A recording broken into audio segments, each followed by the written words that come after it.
So today we'll be talking about Chapter 30, Section 5. It's titled The End of the War and Its Legacy.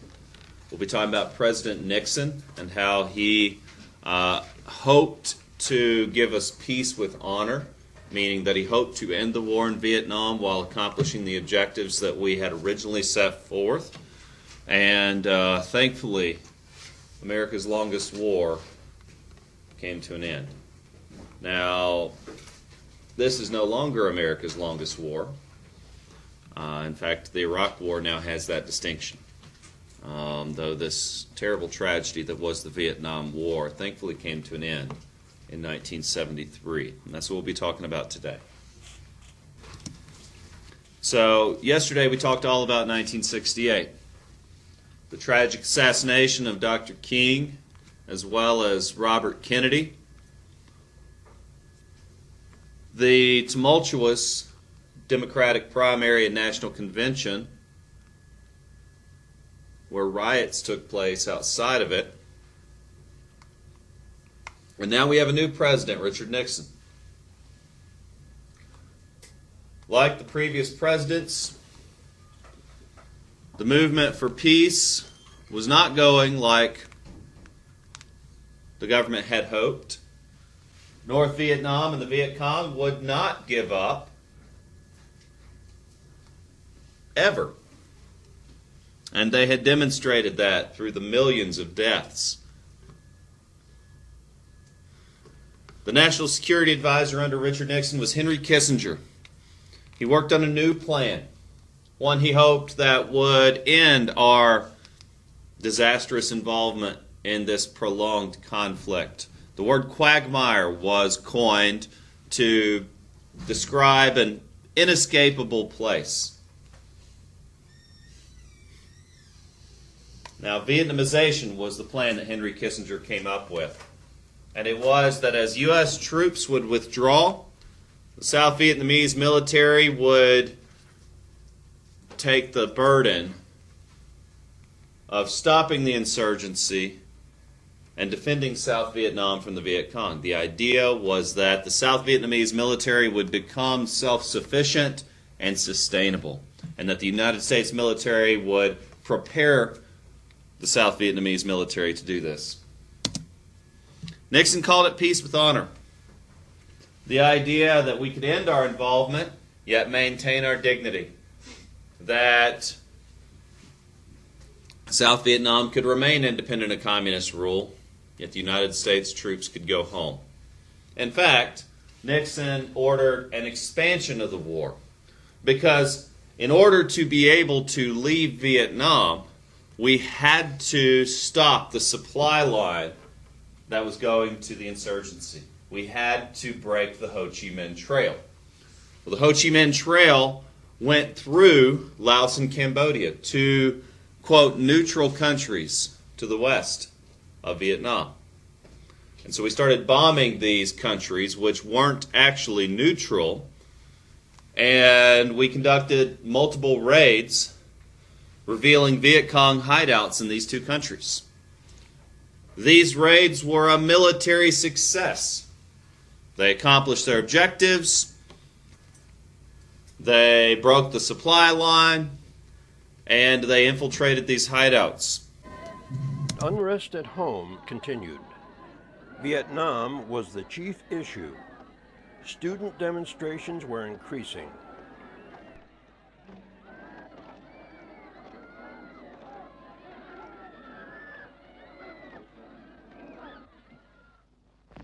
After careful consideration with my senior civilian and military advisors and in full consultation with the government of Vietnam, I have decided to reduce the authorized troop ceiling in Vietnam to 484,000 by December 15th.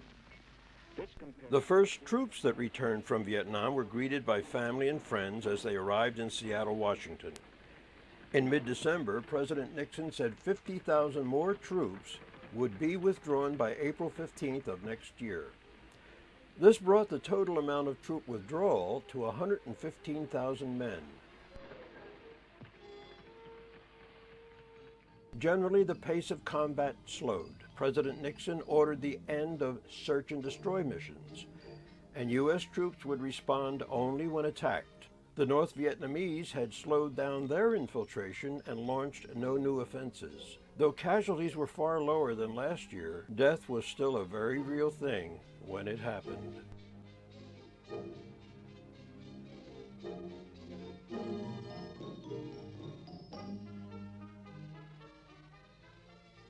President Nixon's plan to withdraw the troops depended heavily upon what he called the Vietnamisation of the war. South Vietnamese troops began to take over a larger share of the ground fighting and to fly support missions that up to that time had been flown by U.S. pilots. In December, President Nixon said he was cautiously optimistic.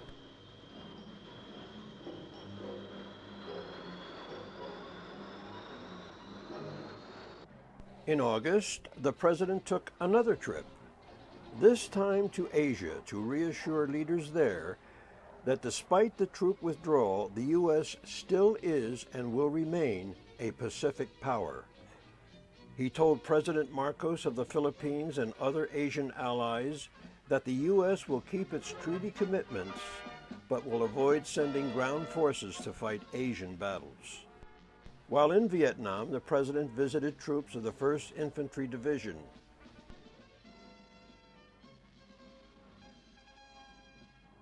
Continuing around the world, President Nixon went to Romania, the first visit of a president to a communist country since FDR went to Yalta. His reception in the most independent of the Soviet bloc states was overwhelming. Now, Richard Nixon once said that opposition to the war in Vietnam was the single greatest threat to our country. He said the division was corrosive to morale, to both our soldiers and then the home front. He believed that most Americans continued to support the war and continued to support Nixon's policies in Vietnam. He called them the silent majority. He believed that most people were moderate, most people were mainstream, and those supported the war.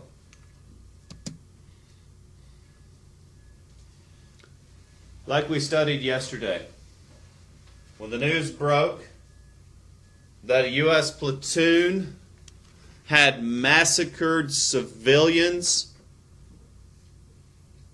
in My Lai, a village containing over 100 men, women, and children, and they had all been brutally murdered by the U.S. military. The village had been set fire to, and the women were raped before they were killed. Lieutenant William Kelly was convicted of war crimes and sent to prison. This matter was dealt with swiftly and harshly. Yet the political blowback to the My Lai massacre was perhaps the single greatest turning point politically in the Vietnam War. Coupled with the 1970 U.S. invasion of Cambodia to clear out enemy supply centers, these two events led to the single greatest student walkout in American history. 1.5 million college students completely shut down 1,200 college campuses across the country.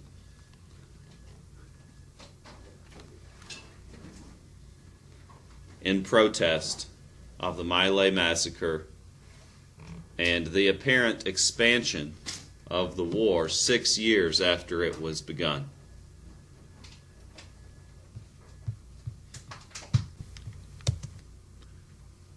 For example, a lot of people believed that the ordering of soldiers to slaughter innocent people was inexcusable. And it brings up an interesting ethical debate. Yesterday you read a neat article about the details of the My Lai massacre, and you reflected on it. And so now that you know more about this, what do you think? Is just doing my job, just following my orders, an excusable defense Or were these soldiers also guilty of murder, even though they were following orders? What do you think? I'll skip this for time's sake. In the United States, anti-war protesters organized a national moratorium to demonstrate opposition to the war. I understand that there has been and continues to be opposition to the war in Vietnam on the campuses and also in the nation. As far as this kind of activity is concerned, we expect it. However, under no circumstances will I be affected whatever by it. On October 15, the first moratorium against the war turned out huge crowds in cities all across the nation. Thousands gathered in Chicago, New York, Boston, San Francisco, Ann Arbor, New Haven, and many other cities. The protest took on many forms, including speaking, reading the names of the war dead, petition signing, and door-to-door canvassing. In Washington, Mrs. Martin Luther King led 45,000 candlelight marchers from the Washington Monument to the White House. In New York, protesters marched from a meeting in Bryant Park where they were addressed by Mayor John Lindsay to gather at St. Patrick's Cathedral for an ecumenical service. I mentioned that our allies would lose confidence in America. Far more dangerous, we would lose confidence in ourselves. Oh, the immediate reaction would be a sense of relief that our men were coming home. But as we saw the consequences of what we had done, inevitable remorse and divisive recrimination would scar our spirit as a people. In an appeal to what he called the silent majority, President Nixon solicited a response from persons who supported him. The second moratorium concentrated on Washington. 250,000 peaceful and orderly protesters were given visible support by notable political figures, including Senators George McGovern and Eugene McCarthy, who mockingly replied to President Nixon's 52,000 telegrams. A small group of yippies extended a confrontation and marched at night on the South Vietnamese embassy. Washington police used tear gas to drive them away. Some were arrested.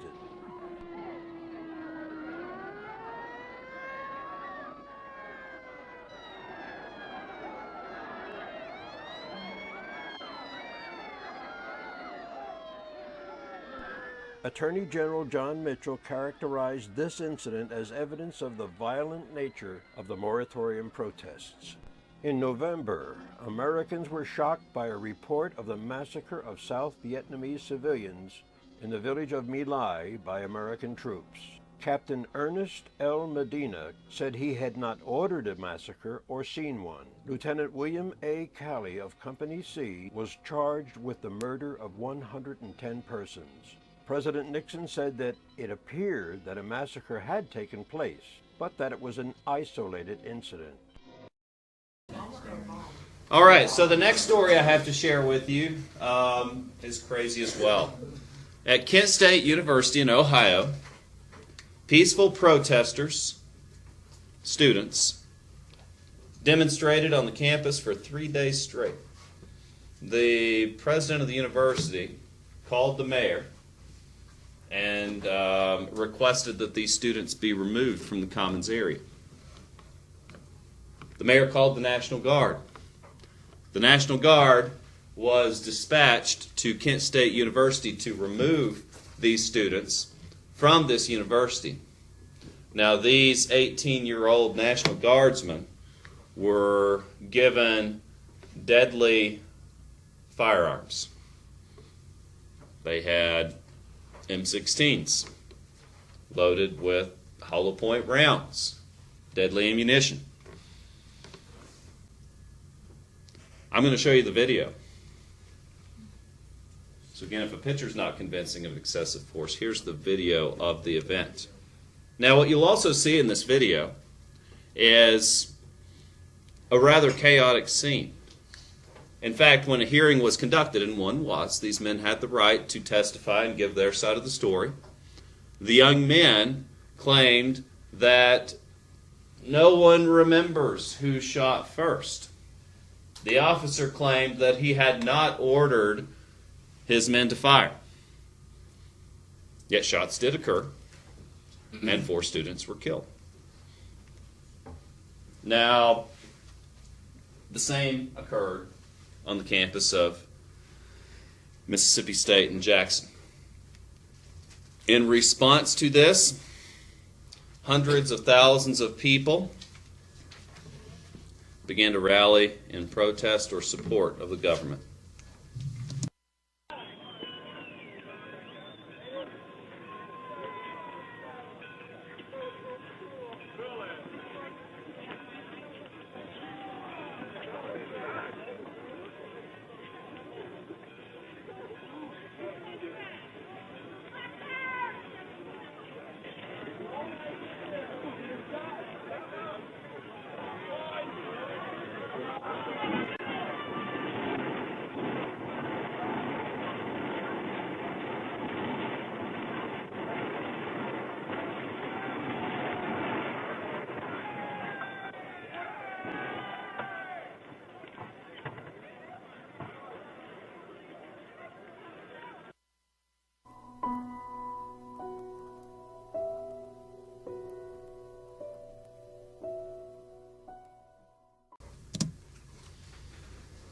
Now, when Nixon invaded Cambodia in 1970, and the American public reacted with fury, Congress repealed the Tonkin Gulf Resolution, revoked the president's right to wage war. Meanwhile, the Pentagon Papers were published, showing that the United States had plans to enter Vietnam even while Johnson was promising he would not send troops. Proof of our government lying to us. And if a bullet point is not sufficient evidence, it was a 5,000-page document showing irrefutable evidence that the Johnson administration was lying to us about entry to the Vietnam War. And it confirmed the belief of many that the government was not honest with us about its intentions. The commander-in-chief succumbs to the pressure, setting a limit on how far U.S. troops could travel into Cambodia, and announcing the operation would be over by the end of June. As of today, I can report that all of our major military objectives have been achieved. Although devastating on the domestic front, the Cambodian Incursion is one of the most successful U.S. military operations of the war. More than 22,000 weapons, 15 million rounds of ammunition, and 140,000 rockets and mortars are captured. But Nixon's bold move would be his last on the battlefield. The North Vietnamese were violating Cambodian territory and sitting there and using it safely to kill Americans and South Vietnamese. And therefore it's hypocrisy and absolutely wrong to say that we were spreading the war. The war was already there. Americans would never go there again. Congress cripples the commander-in-chief's offensive threat, passing legislation forbidding U.S. troops from stepping foot outside of Vietnam.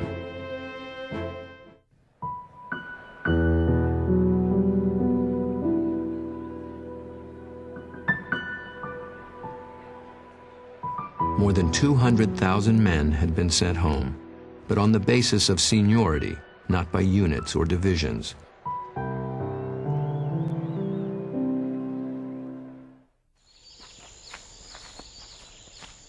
The result: experienced soldiers are being replaced by rookies every month.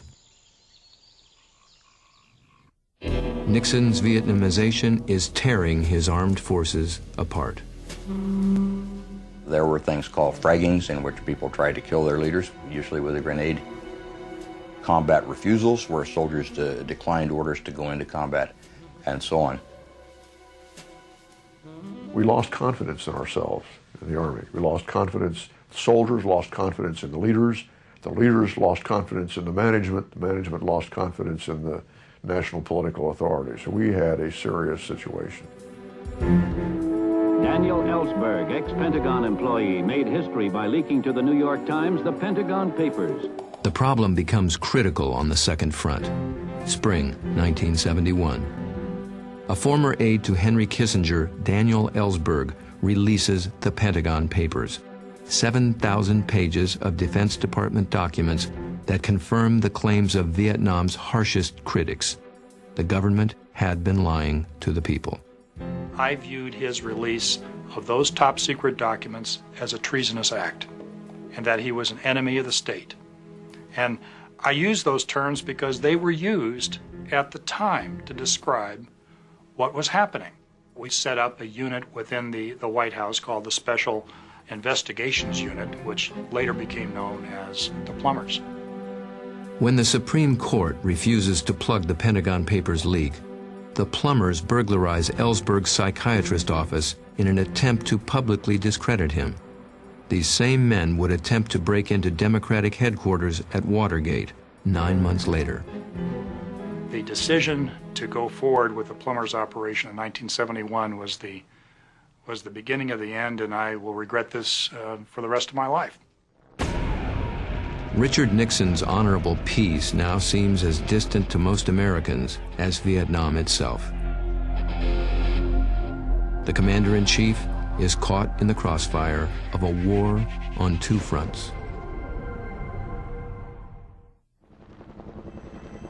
In country, American killed and wounded add up to 150 a week as Richard Nixon begins the last year of his term. Both sides deploy small units in the war to stay alive. The North Vietnamese conserve their strength as they watch Americans fight at home and withdraw in Vietnam. But Allied airstrikes are growing even more intense. 1,000 sorties a week. The commander-in-chief tries once more to force a peace, proposing a ceasefire in place and dropping the issue of mutual withdrawal. But Hanoi knows the American is leaving anyway. Vietnamization has left the commander-in-chief without a card to play, so he raises the stakes. And so finally, America's longest war was coming to an end. In 1971, 60% of Americans believed we should withdraw from Vietnam by the end of the year. In the very next year, the North Vietnamese launched yet another attack of South Vietnam. The United States responded in a massive bombing campaign called... In fact, the bombs dropped on North Vietnam during this bombing campaign were the equivalent of several different nuclear warheads. Meanwhile, our National Security Advisor, Henry Kissinger, finally agreed to a complete withdrawal of U.S. soldiers, claiming, quote, peace is at hand. The South Vietnamese rejected Henry Kissinger's plan of peace with honor. Peace talks broke down, and yet again we resumed bombing on a massive scale. Finally, Congress called for an end to the war, and peace was signed between the United States, the Viet Cong, and North Vietnam in January of 1973. The agreement reached there was that North Vietnam would leave South Vietnam alone, and that diplomacy would ensue. And this diplomacy eventually failed. The North invaded, and Saigon, the capital of South Vietnam, fell to the North Vietnamese in 1975. And so what you're about to see here is the fall of Saigon. The city of Saigon was renamed today. The victorious communists who forced the city's surrender said the capital of South Vietnam henceforth will be known as Ho Chi Minh City.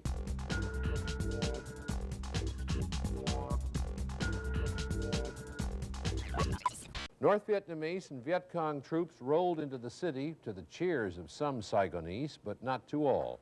One South Vietnamese Army colonel committed suicide with his pistol in a downtown square. The Viet Cong headquarters was set up in the former presidential palace, and the former president, Dong Van Minh, is in custody. The American embassy was sacked, burned, and looted. A North Vietnamese tank broke the gate at the president's palace in Saigon. A communist soldier ran the revolution's flag across the empty lawn. The shooting on this day the communists won was not in a battle, but a celebration. Saigon had already surrendered. The people here were herded into groups. All they could take was hand luggage. 50 at a time, they took off for the carriers waiting in the South China Sea. We are profoundly grateful to our Commander-in-Chief and to our nation for this day. God bless America. God bless America. Hey, NBC News fans, thanks for checking out our YouTube channel. Subscribe by clicking on that button down here, and then click on any of the videos over here to watch the latest interviews, show highlights, and digital exclusives. Thanks for watching. The legacy of the Vietnam War.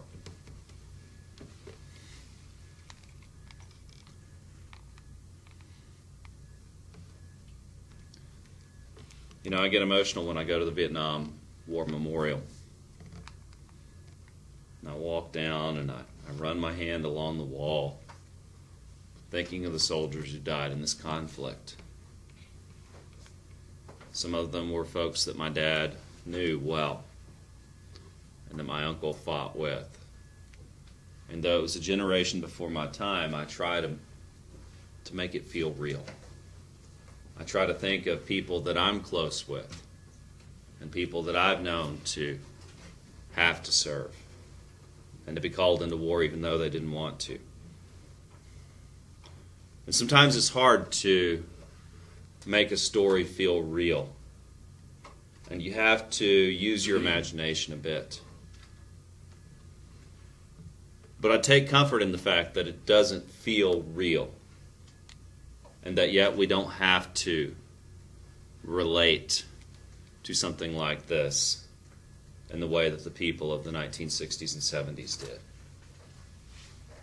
And I pray that nothing like this will ever happen again. But we have to understand it so that we can identify these things in the present day. You see, over 58,000 Americans lost their lives in this tragic conflict. Over 2 million North and South Vietnamese died in this war. And as veterans returned, they faced hostility, they faced indifference, and misunderstood. Many developed post-traumatic stress syndrome. And yet it was misunderstood in its time. No one understood what it means to be haunted by the things that you've seen and how that can lead to severe mental illness. And that's what the movie Rambo: First Blood was based on. The later Rambo movies became gratuitous violence, but the first one was rather thought-provoking. It was about a young man returning from Vietnam, unable to adjust to civilian life.